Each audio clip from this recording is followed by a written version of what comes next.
Hello students, हम लोग parts of speech chapter के अंतर्गत उसका मतलब डिफिनीशन हम लोग देखे।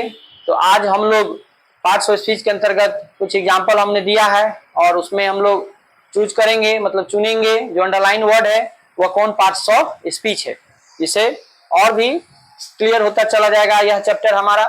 तो देखिए, जैसे कि इसका हिंदी भी लिखते रहेंगे ब्रैकेट में। वह अब तक उस घर में रहता है, वह अब तक उस घर में रहता है। तो इसमें अंडरलाइन वर्ड ये है स्टिल। देखिए, ठीक है। तो इसमें हम लोग क्या देख रहे हैं कि वह अब तक उस घर में रहता है। तो ये क्या है? वर्ब है। रहना एक तरह का एक्शन है। तो रहना एक तरह का क्या है? एक्शन है। तो एक्शन के अर्थ में ये डिस्क्राइब कर दिया, मतलब इसका व्याख्या कर दिया या वर्णन कर दिया, या इसमें it adds more details in verb. तो इसको यहां पर हम लोग क्या कहेंगे? एडवर्ब कहेंगे। क्या कहेंगे? बोलिए, एडवर्ब कहेंगे। या इसको इस तरह भी समझ सकते हैं, ही लिव्स हाउ, वह कैसे रहता है। वह कैसे रहता है, तो वह अब तक उस घर में रहता है। मतलब इसका आंसर क्या होगा? वह अब तक उस घर में रहता है, जो इसका हिंदी हुआ। मतलब ये इसमें हाउ का आंसर आ रहा है, इस तरह भी पकड़ा जा रहा है। मतलब वह कैसे रहता है, वह कैसे रहता है, तो वह अब तक उस घर में रहता है। इसे क्या स्पष्ट हो रहा है कि हम देख रहे हैं कि यहाँ पर ये जो है हाउ का आंसर आ रहा है। और परिभाषा के अनुसार एडवर्ब का हम बताए थे कि verb, adjective, adverb, preposition, conjunction या होल सेंटेंस के अर्थ में यदि कोई शब्द इंफेसाइज करे या ऐड करे या इट एड्स मोर डिटेल्स, तो वैसे शब्द को हम लोग क्या कहते हैं? एडवर्ब कहते हैं। तो इसमें ये पकड़ा रहा है कि ये इसमें it adds details in this verb, in this verb. इसमें ऐड कर रहा है या जोड़ रहा है, इससे यहाँ पर यह क्या कहलाएगा? एडवर्ब हो जाएगा। अब इस एग्जांपल में देखिएगा, वाटर्स। वाटर्स का मतलब समुद्र होता है। इसका हिंदी क्या होगा? शांत समुद्र। ठीक है, गहरा होता है। शांत समुद्र गहरा होता है, या शांत पानी, शांत पानी गहरा होता है। ठीक है, शांत पानी गहरा होता है। तो यहां पर हम लोग देख रहे हैं कि ये क्या है आपका? ये नाउन है, और नाउन में ये डिटेल्स ऐड किया स्टील। तो यहां पर यह क्या कहलाएगा आपका? स्टील क्या कहलाएगा? एडजेक्टिव कहलाएगा। स्टील क्या कहलाएगा? यहां पर यह एडजेक्टिव हो गया। तो अब आप सोच सकते हैं कि यहां पर आप अब तक बोले हैं और यहां पर आप इसका हिंदी शांत बोल रहे हैं। तो इसे हमें क्या समझ में आ रहा है? किसी भी चीज, किसी भी वर्ड का अगर हम लोग को उसका हिंदी याद होगा, और वो भी कैसा कि किस तरह का उस वाक्य में वो फंक्शन कर रहा है, तो हमें पहले वर्ड का उसका हिंदी मालूम होना चाहिए। जैसे कि इसका शांत भी होता है और अब तक भी होता है। तो हम शांत की तरह जब होगा तो वह एडजेक्टिव की तरह यूज होगा, अब तक होगा तो वह एडवर्ब होगा उस वाक्य में। तो इसमें यहां पर ये क्या हो गया? ये शांत क्या है आपका? एडजेक्टिव है। तो इसलिए यहां पर इसका अर्थ शांत होगा। और यहां पर अगर शांत रखकर अगर देखते हैं अर्थ, तो वह सुटेबल अर्थ नहीं निकल रहा है। तो यहाँ पर हम देखते ही पकड़ लिए कि ये वर्ब है, वर्ब में ऐड कर दिया, तो इसे क्या कहेंगे? ये एडवर्ब हो जाएगा। इससे एडवर्ब होगा तो इसका अर्थ अब तक हो जाएगा स्टील का मतलब, और जब एडजेक्टिव की तरह होगा तो शांत हो जाएगा। ठीक है, मतलब शांत है, पानी गहरा होता है, या शांत समुद्र गहरा होता है। इसका हिंदी आप कह सकते हैं। तो ये सीधे स्पष्ट है कि ये नाउन है और ये आपका वर्ब है। वर्ब में ऐड किया तो ये एडवर्ब हो गया, और ये नाउन में ये ऐड डिटेल्स किया, मतलब कुछ ऐड किया, जोड़ा, विवरण कुछ जोड़ा, तो यहाँ पर यह एडजेक्टिव हो जाएगा। ठीक है। अब इसमें देखिए, इसमें अप जो है, मतलब अंडरलाइन जो वर्ड है उसको बताना है कौन सा पार्ट ऑफ स्पीच है। तो ट्रेन आपका समझ में आ रहा है कि नाउन होता है, और नाउन के पहले इसमें ये it adds details in noun. तो इसे हम लोग यहाँ पर क्या कहेंगे? यह एडजेक्टिव हो जाएगा। यहाँ पर यह क्या हो जाएगा? यहाँ पर लिख देते हैं समझने के लिए। यहाँ पर यह एडवर्ब हो जाएगा, यहाँ पर यह एडजेक्टिव हो जाएगा, और यहाँ पर यह क्या हो जाएगा? Up the up train is late. तो अप क्या हो गया? अप ट्रेन लेट है, मतलब देर है, मतलब अब जाने वाली ट्रेन क्या है? लेट है। तो यहाँ पर एक नाउन में ऐड किया तो एडजेक्टिव हो जाएगा। अब यहां पर देखिए फास्ट का, देखिए दो तरह से लिखा हुआ है, ये फास्ट है और ये फास्ट है, ठीक है। और एक और फास्ट का भी एग्जांपल बनाया जा सकता है, जैसे हम लिख देते हैं, जैसे कि देखिए ही रन्स फास्ट। अब तीन फास्ट हो गया। अब तीनों का ऐसा नहीं है कि तीनों एक ही चीज है, मतलब वाक्य में इसका अलग अलग फंक्शन हो रहा है, तो जैसा फंक्शन होगा वैसा हम लोग इसको खोजेंगे कि भाई किस तरह का मतलब इसमें एक्टिंग कर रहा है। तो यहां पहले देखिए, इसका पहले हिंदी लिख लीजिए, उसने एक सप्ताह के लिए उपवास रखा, ठीक है। तो उपवास रखा, तो उपवास क्या हो गया, एक क्या है, एक उपवास क्या हो जाएगा, एक नाम है, क्या है, नाम है, मतलब यह क्या हो जाएगा आपका नाउन हो जाएगा। उपवास जो मान लेते हैं, कोई भी आदमी कोई भी व्यक्ति अगर भूखा रहता है तो उसका नाम रखा गया है, क्या क्या बोलता है कि मैं उपवास हूं आज, तो ये क्या हो जाएगा, ये नाम है, मतलब नाउन है, मतलब ये फीलिंग बोल सकते हैं इसको हम लोग, तो ये नाउन हो जाएगा। तो यहाँ पर ये क्या हो जाएगा, ये नाउन हो जाएगा। तो कहने का मतलब कोई भी वर्ड का अगर हमें हिंदी मालूम हो, विभिन्न उसके फॉर्म में, मतलब किस तरह का उस वाक्य में फंक्शन मतलब काम कर रहा है, तभी हम उस वाक्य का हिंदी स्पष्ट समझ सकते हैं। मतलब हम मान लेते हैं कि हमको मालूम है फास्ट का मतलब तेज भी होता है, उपवास भी होता है, उपवास रखना भी होता है, तब ना हम बना दिए। लेकिन अगर आपको अगर अचानक बोला जाए कि इसका हिंदी क्या होगा, अगर आप फास्ट का तीनों अर्थ नहीं जान रहे हैं तो हिंदी में कंफ्यूजन होगा, मतलब हिंदी नहीं बना पाएंगे। तो इसीलिए कोई भी वर्ड जो डिक्शनरी में आप लोग देखते हैं तो उसके कोश में ब्रैकेट में लिखा रहता है नाउन एडजेक्टिव वर्ब, मतलब किस तरह का फंक्शन होगा, मतलब किस तरह का एक्टिंग काम करेगा वाक्य में, तो उस तरह उसका अर्थ लिखा रहता है। तो इसलिए वर्ड एकदम जरूरी है याद रखना इंग्लिश में।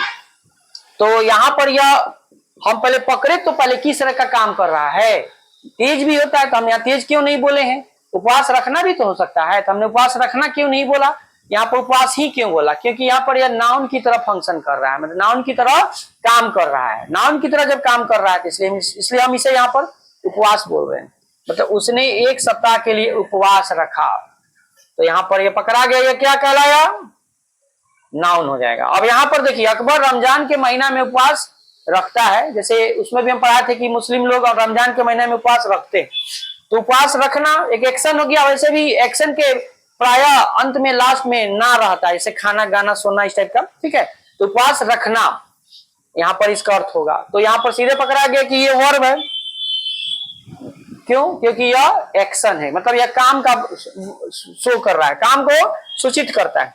इसमें देखिए वह सभा में है, वह सभा में है, तो यहाँ पर जो ऑन हो गया ये क्या बता रहा है, रिलेटिंग वर्ड है, संबंध बता रहा है, वह सभा में है, तो यहाँ पर ऑन का प्रयोग होगा। ये प्रीपोजिशन चैप्टर के अंतर्गत आता है, तो इसको अच्छा से बाद में पढ़ा जाएगा कि ऑन होगा, इन क्यों नहीं हो रहा है। तो यहाँ पर यह क्या कहलाएगा, ये आपका प्रीपोजिशन हो जाएगा, क्योंकि संबंध बता रहा है, वह सभा में है।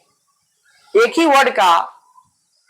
वर्ड का बहुत सारा वोकैब मतलब वर्ड मीनिंग हो सकता है। अब सेंस करता है कि किस तरह का उसमें वहां पर कैसा उसका मतलब सही ग्रामर के नियम के अनुसार उसका यूज किया जाए, ठीक है। तो इसलिए यहाँ ऑन ही होगा, ये प्रीपोजिशन है और ये रिलेटिंग वर्ड हो गया। चलिए अब इसमें देखिए, लेट्स मूव ऑन, अब हम लोग चलें, तो ये क्या हो गया, मूव क्या हो गया, सोचिए एक्शन है, मूव माने घूमना होता है, यहाँ सेंस के आधार पर अर्थ बनाया जाता है, या अब हम लोग घूमे इस तरह भी बोल सकते हैं इसको। तो यहाँ पर ये वर्ब है, मतलब एक्शन है, और एक्शन में ये इट एड्स डिटेल्स इसमें ऐड कर दिया, तो यहाँ पर यह क्या हो जाएगा, एडवर्ब हो जाएगा।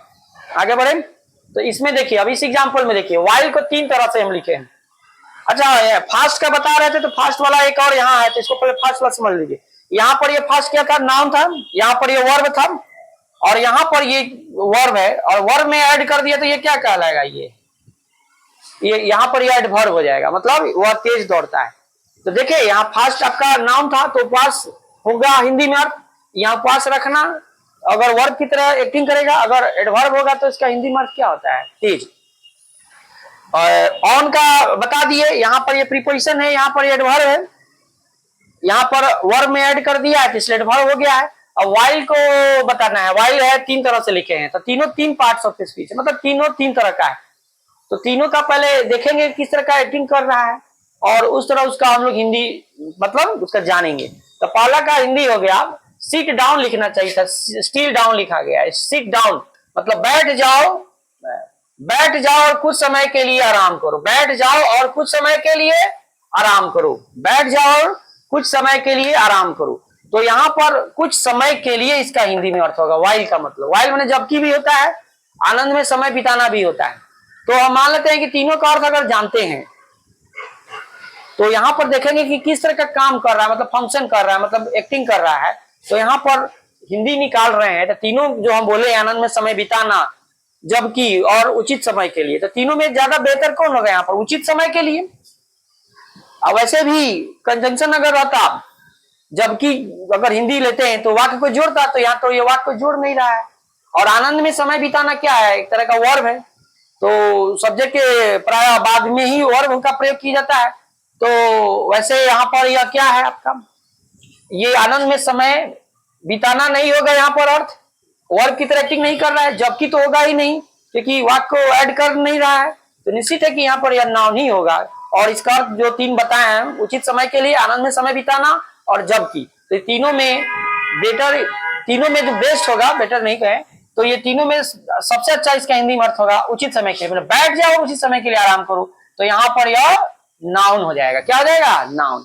उचित समय, तो समय का यह नाम हो गया, मैंने उचित समय मैंने सही समय, समय का भी नाम होता है, समय का भी नाम होता है, मतलब कहिए कि समय ही है, तो ये आपका नाउन हो जाएगा। अब देखिए, मैं जागूंगा जबकि तुम सोते हो, तो यहाँ पर सीधे पकड़ा गया कि वाक्य को जोड़ रहा है, ये वाक्य है और ये वाक्य है, तो यहाँ पर ये कंजंक्शन हो गया, वाक्य को जोड़ रहा है, जबकि यहाँ पर अर्थ हो जाएगा।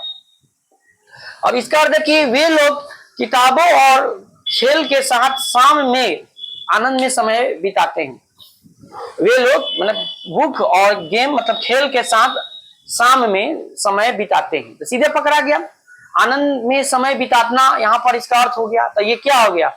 एक एक्शन है। और ऐसे भी बताया है कि एक्शन के प्राय लास्ट में ना लगा रहता है। एक्शन का मतलब जिसमें एनर्जी लॉस हो, मतलब एनर्जी का ह्रास हो, तो यहाँ पर क्या कहलाएगा आपका? वर्ब होगा। आनंद में समय बिताना, इस तरह भी पकड़ा गया। अब इसको देखिए, इसमें आफ्टर का मतलब क्या होगा, माने आफ्टर क्या होगा? तूफान के बाद शांति आती है, काम मतलब शांति होता है, तो तूफान के बाद, तो इसमें भी रिलेटिंग वर्ड है, संबंध बता रहा है। देखिए, प्रीपोजिशन का मतलब हम क्या बोले थे? ऐसा शब्द जो वाक्य में संबंध को बताता हो, कैसे संबंध बताता है। तो तूफान के बाद शांति आती है, तो सीधे पकड़ा गया कि यह क्या है आपका? प्रीपोजिशन है, क्योंकि रिलेशन बता रहा है, रिलेटिंग वर्ड है, तो यहाँ पर यह प्रीपोजिशन हो जाएगा।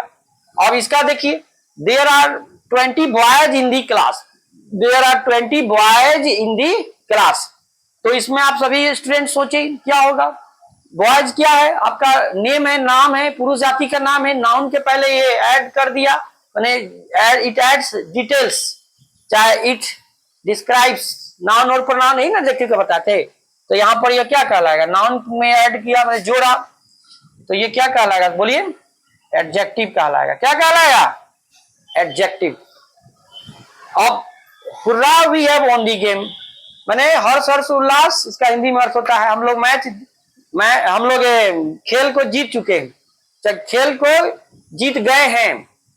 तो यहाँ पर ये जो दिमाग से अचानक निकल गया, मतलब क्या बताए थे? Such type of condition in which we lose of our energy is called strong feeling, and interjection means which comes from our mind suddenly, that is it expresses a strong feeling, hence it is interjection because it indicates a strong feeling which comes from our mind suddenly, hence it is the example of interjection. Then we can say